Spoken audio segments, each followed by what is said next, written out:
नमस्कार।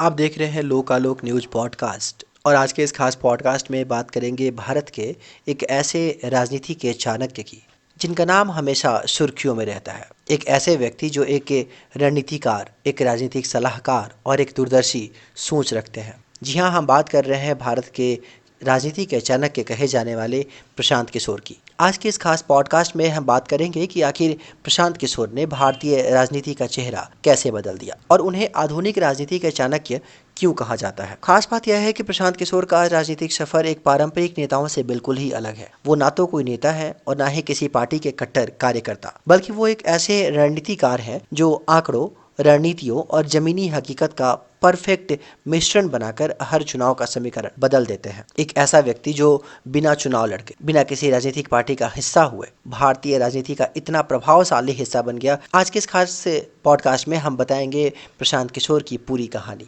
उनके शुरुआती जीवन से लेकर एक पब्लिक हेल्थ एक्सपर्ट बनने तक का सफर और फिर एक मास्टर रणनीतिकार बनने तक का पूरी कहानी। प्रशांत किशोर बिहार के एक छोटे से शहर बक्सर से ताल्लुक़ रखते हैं। पेशे से वो एक पब्लिक हेल्थ एक्सपर्ट थे और संयुक्त राष्ट्र के लिए काम कर चुके हैं। लेकिन उनकी असली पहचान बनी 2014 के लोकसभा चुनाव में, जब उन्होंने नरेंद्र मोदी के लिए एक अद्वितीय चुनावी अभियान तैयार किया। इस कैंपेन ने भारतीय चुनाव प्रचार का पूरा स्वरूप ही बदल दिया और फिर क्या था, उनका नाम हर किसी के जुबां पर आ गया। लेकिन प्रशांत किशोर को सिर्फ एक पार्टी का चेहरा बनकर रहना मंजूर नहीं था। उन्होंने 2015 में बिहार के विधानसभा चुनाव में नीतीश कुमार के लिए काम किया और महागठबंधन को जीत दिलाई। इसके बाद पश्चिम बंगाल में ममता बनर्जी, पंजाब में कैप्टन अमरिंदर सिंह और आंध्र प्रदेश में वाईएस जगन रेड्डी के लिए भी चुनावी जीत का ताना बुना। प्रशांत किशोर की खासियत है उनका डाटा ड्राइवन अप्रोच।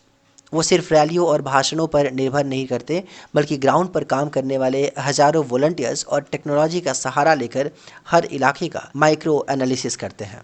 लेकिन अब प्रशांत किशोर ने राजनीति में कदम रखने की इच्छा जाहिर की है। उनका जन सुराज अभियान बिहार में एक नई सोच और नई बदलाव की दिशा में उठाया गया कदम है। सवाल यह है कि क्या प्रशांत किशोर सिर्फ एक रणनीतिकार बनकर रहेंगे या राजनीति के नए सूरज के रूप में उभरेंगे। हालांकि प्रशांत किशोर के बारे में लोगों की राय बटी हुई है। कुछ लोग उन्हें राजनीति का चाणक्य मानते हैं तो वही कुछ उन्हें हिट एंड रन रणनीतिकार। लेकिन सच्चाई यही है कि उन्होंने भारतीय राजनीति को नई दिशा दी है। प्रशांत किशोर ने बिहार से ग्रेजुएशन करने के बाद पब्लिक हेल्थ के क्षेत्र में अपना करियर चुना। प्रशांत किशोर ने संयुक्त राष्ट्र में पब्लिक हेल्थ एक्सपर्ट के तौर पर काम किया। वहां उन्होंने दुनिया के कई देशों में स्वास्थ्य सेवाओं में सुधार के लिए काम किया, लेकिन यह उनकी मंजिल नहीं थी। 2011 में प्रशांत किशोर ने भारतीय राजनीति में कदम रखा, लेकिन वो भी न एक नेता और न ही कार्यकर्ता के रूप। उनका पहला बड़ा प्रोजेक्ट था 2014 का लोकसभा चुनाव, जहाँ उन्होंने काम किया नरेंद्र मोदी के लिए। प्रशांत किशोर का काम करने का तरीका उन्हें सबसे अलग बनाता है। वो सिर्फ बड़े नेताओं पर निर्भर नहीं करते, बल्कि ग्राउंड लेवल पर काम करते हैं। उनकी टीम, जैसे IUPAC, Indian political action committee कहा जाता है,